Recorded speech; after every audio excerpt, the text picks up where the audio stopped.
দর্শক আসসালামু আলাইকুম। আশা করি সকলে ভালো আছেন।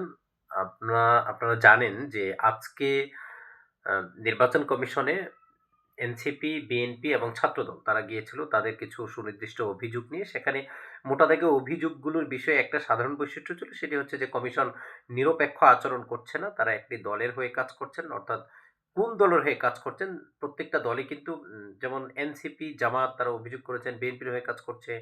বিএনপি অভিযোগ করছেন তারা জামায়াত বা এনসিপি বা অন্য কোনো দলকে তারা বিশেষ সুযোগ সুবিধা দিচ্ছে। এমন পাল্টাপাল্টি অভিযোগ নিয়েই কিন্তু দলগুলো হচ্ছে নির্বাচন কমিশনে গিয়েছিল। সেখানে দিনভর আ অবস্থান কর্মসূচি পালন করেছে জাতীয়তাবাদী ছাত্রদল। সেখানে তারা ৩ টি অভিযোগ নিয়ে মোটা দাগে ৩ টি অভিযোগ নিয়ে তারা কমিশনের বাইরে দিনভর তারা অবস্থান করেছে এবং সেখান থেকে কমিশনের যতক্ষণ তারা ছিল ততক্ষণ পর্যন্ত কমিশনের কোনো উচ্চপদস্থ কর্মকর্তাকে তারা সেখান থেকে বের হতে দেয়নি। আজকে মূলত যেসব আসনের প্রার্থিতা বিএনপি, জামাত, এনসিপি সহ যারাই এই নির্বাচনে অংশগ্রহণ করছেন, যেসব প্রার্থীদের মনোনয়ন রিটার্নিং কর্মকর্তা অবৈধ ঘোষণা করেছিলেন, সেইগুলোর চূড়ান্ত শুনানি ছিল আজকে। মূলত উত্তেজনাকর পরিবেশ সৃষ্টি হয় দ্বৈত নাগরিক ইস্যুতে।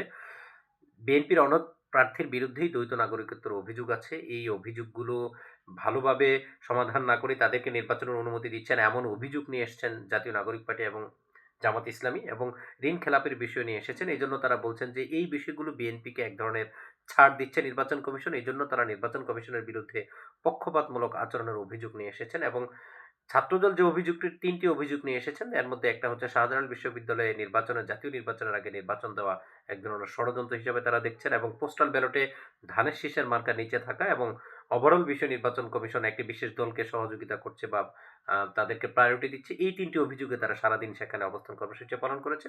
এরপর তারা হচ্ছে প্রধান নির্বাচন কমিশন বা ইসির সাথে দেখা করে তারা আজকের মতো অর্থাৎ তাদের এই কমিশনের কার্যক্রম শেষ করেছে এবং আগামীকাল তারা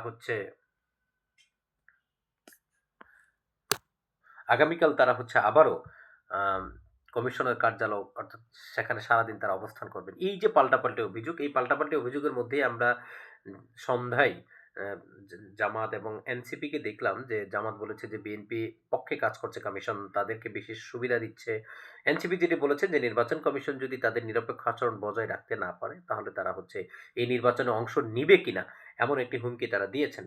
তারা বলছেন যে নির্বাচন কমিশন যদি বিশেষ দলের জন্য কাজ করে তাহলে তারা নির্বাচনে অংশ নিবে কিনা সেটি ভাবার বিষয় এবং এইজন্য তারা তাদের যে স্টেক হোল্ডার গুলো আছে, অর্থাৎ তাদের যারা জোট প্রার্থী বা অন্যান্য দল আছে তাদের সাথে তারা বসতে চায়।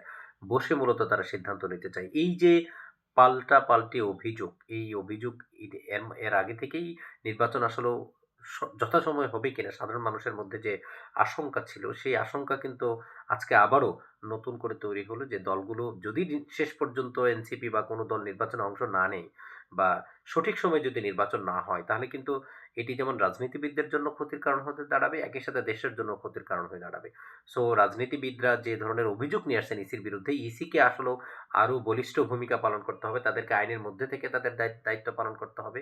তো এই পাল্টাপাল্টি অভিযোগ অব্যাহত থাকলে নির্বাচনের পরিবেশ যেমন বিঘ্নিত হবে, একই সাথে নির্বাচন নিয়ে মানুষের মধ্যে যে উদ্বেগ এবং উৎকণ্ঠা আছে, যেখানে এবারে নির্বাচনটি অনেক চ্যালেঞ্জের, এই চ্যালেঞ্জিং অবস্থা যদি কমিশন সেটি ভালোভাবে হ্যান্ডেল না করে রাজনৈতিক দলগুলোর মধ্যে যদি কথা বলার সুযোগ করে দেয়, সেটি কিন্তু নানা ধরনের আরো উদ্বেগ তৈরি করে বলেই মনে হচ্ছে এবং কমিশনকে এই জায়গায় শক্ত ভূমিকা পালন করতে হবে। কারণ একটি যথাসময়ে একটি নির্বাচন খুবই দরকার। দেশের স্থিতিশীলতার জন্য দরকার এবং দেখা যাক নির্বাচন কমিশন আসলেও কিভাবে কাজ করে। কিন্তু দলগুলো যে বিশেষ করে এনসিপি আজকে যে নির্বাচনে অংশ নিবে কিনা এমন ধরনের কথা বলেছেন, সেটি আসলেও ভালো কিছুর ইঙ্গিত দেয় না। যথাসময়ে নির্বাচন হবে কিনা এমন কিছুর ইঙ্গিত দেয় না। কোনো কারণে যদি কোনো দল নির্বাচনে অংশগ্রহণ না করে সেটা কারো জন্যই ভালো হবে না এবং সব দলের অংশগ্রহণের মাধ্যমেই নির্বাচন হবে এমন প্রত্যাশার কথাই কিন্তু সবার এবং একটি নির্বাচন খুবই দরকার এবং যথাসময়ে একটা নির্বাচন অবাধ এবং সুষ্ঠু সবার অংশগ্রহণের মধ্যেই, অর্থাৎ যে দলগুলো নির্বাচনে অংশ নিচ্ছে তাদের অংশগ্রহণের মাধ্যমেই একটি নির্বাচন হওয়া খুবই জরুরি বলে মনে করছি।